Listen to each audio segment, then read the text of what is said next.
Kelebihan dan keutamaan salat berjamaah. Salat merupakan rukun Islam yang kedua setelah syahadat. Bagi orang Islam yang sudah balik maka wajib untuk menunaikan sholat. Wajib artinya berdosa apabila ditinggalkan. Jadi dimanapun Anda berada dan bagaimanapun keadaan Anda, sholat tetap wajib dikerjakan. Kalau tidak mampu untuk berdiri maka boleh duduk, kalau tidak mampu untuk duduk maka boleh berbaring, kalau juga tidak mampu untuk berbaring maka boleh dengan menggunakan isyarat mata, yang intinya sholat tetap dilaksanakan. Dalam melaksanakan sholat tentunya kita ingin mengharapkan pahala yang lebih. Nah, Allah memberi bermacam cara kepada kita untuk bisa memperoleh pahala yang lebih banyak. Salah satunya yaitu dengan mengerjakan sholat berjamaah.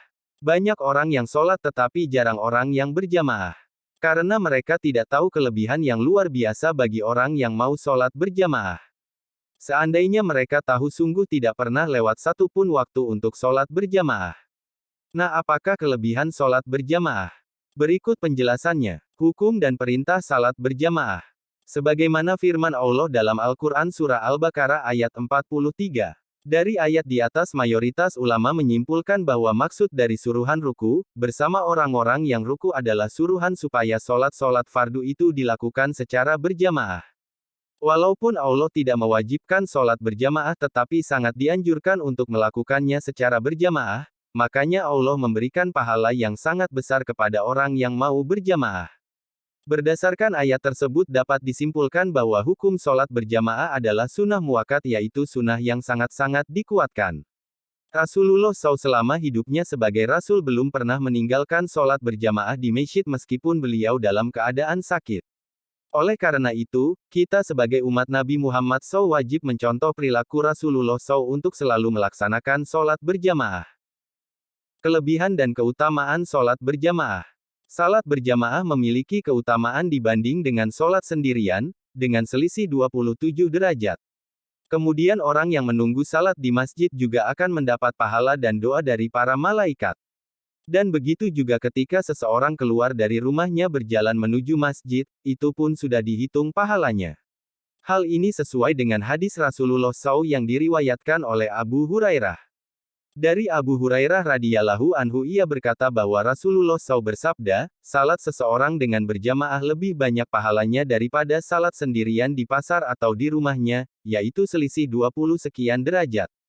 Sebab, seseorang yang telah menyempurnakan wudunya kemudian pergi ke masjid dengan tujuan untuk salat, tiap ia melangkah satu langkah maka diangkatkan baginya 1 derajat dan dihapuskan 1 dosanya, sampai ia masuk masjid. Apabila ia berada dalam masjid, ia dianggap mengerjakan salat selama ia menunggu hingga salat dilaksanakan.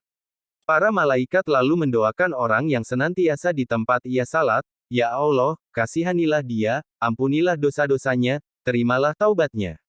Hal itu selama ia tidak berbuat kejelekan dan tidak berhadas. Hari Bukhari dan Muslim. Dalam hadis lain menyebutkan, dari Ubay bin Ka'b ia berkata, Rasulullah SAW melaksanakan salat subuh. Selesai salat beliau bertanya, apakah ada yang melihat fulan? Para sahabat terdiam, lalu mereka menjawab, iya. Dan sahabat tersebut tidak hadir. Kemudian beliau bersabda, sesungguhnya salat yang paling berat bagi orang-orang munafik adalah salat Isya dan subuh. Seandainya mereka mengetahui keutamaan yang ada dalam dua salat tersebut, niscaya mereka akan mendatanginya sekalipun dengan merangkak. Saf barisan pertama adalah seperti safnya para malaikat. Seandainya kalian mengetahui keutamaannya, niscaya kalian akan bersegera menyongsongnya. Sungguh, sholatnya seseorang bersama 2 orang adalah lebih baik ketimbang dengan 1 orang, dan sholatnya seseorang dengan seorang adalah lebih baik dari ia sholat sendirian, semakin banyak jumlahnya akan lebih dicintai oleh Allah SWT. Hari Ahmad